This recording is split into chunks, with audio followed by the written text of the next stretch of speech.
మీ పిల్లలు అస్సలు చదవట్లేదా? వాళ్ళ కాన్సంట్రేషన్ లెవెల్స్ అనేటివి అస్సలే లేవా? మెమొరీ అనేది ఇంకా చాలా తగ్గిపోతుందా రోజు రోజుకి?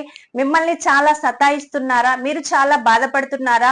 సొల్యూషన్ దొరకక, పరిష్కారం లేక బాధపడి డాక్టర్ దగ్గరికి వెళ్ళాలనుకుంటున్నారా? లేదంటే సైక్రియాటిస్ట్ కు చూపించాలనుకుంటున్నారా? లేదంటే ఆల్రెడీ వెళ్ళొచ్చేసారా డాక్టర్ దగ్గరికి? మీరు ఏ మెడిసిన్ వాడినా, ఏం వాడినా పిల్లలకి సైడ్ ఎఫెక్ట్స్ అనేటివి ఉంటాయి కాబట్టి వాళ్ళ కాన్సంట్రేషన్ పెరగాలంటే ఫస్ట్ మీరు అలర్ట్ గా ఉండాలి.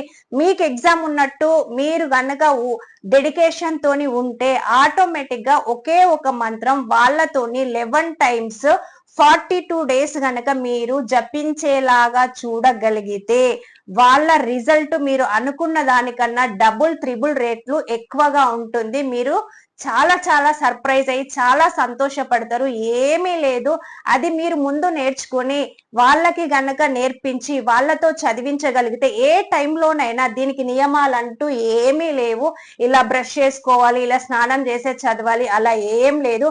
మీకు ఎప్పుడు వీలైతే అప్పుడు, ఎప్పుడు చదవాలనిపిస్తే అప్పుడు, మీకు ఎప్పుడు నేర్పించాలనిపిస్తే అప్పుడు నేర్పించండి. తప్పకుండా వాళ్ళు ఆటోమేటిక్ గా నేర్చుకొని వాళ్ళు ఏం చేస్తారు అంటే వాళ్ళకు తెలియకుండానే వాళ్ళ మైండ్ వాళ్ళ నోట్లోకి ఆటోమేటిక్ గా ఆ మంత్రం అనేది వచ్చేసి వాళ్ళకు వాళ్ళు చదివేసుకుంటా ఉంటారు. 11 టైమ్సే కాదు, వాళ్ళు ఎన్ని టైమ్స్ అయినా చదువుకోవడానికి ఛాన్సెస్ ఉంటాయి. ఏమీ లేదు. ఐం మహా సరస్వత్యై నమః, ఐం మహా సరస్వత్యై నమః. దీన్ని గనక వాళ్ళకి మీరు జపించేలాగా చేయగలిగితే రిజల్ట్ అనేది మీ చేతిలో ఉంటుంది, వాళ్ళ రిజల్ట్ లో ఉంటుంది. కాబట్టి ఇలాంటి వీడియోస్ కోసం లైక్ చేయండి, షేర్ చేయండి, సపోర్ట్ చేయండి, సబ్స్క్రైబ్ చేసుకోవడం అస్సలు మర్చిపోకండి. ఓకేనా?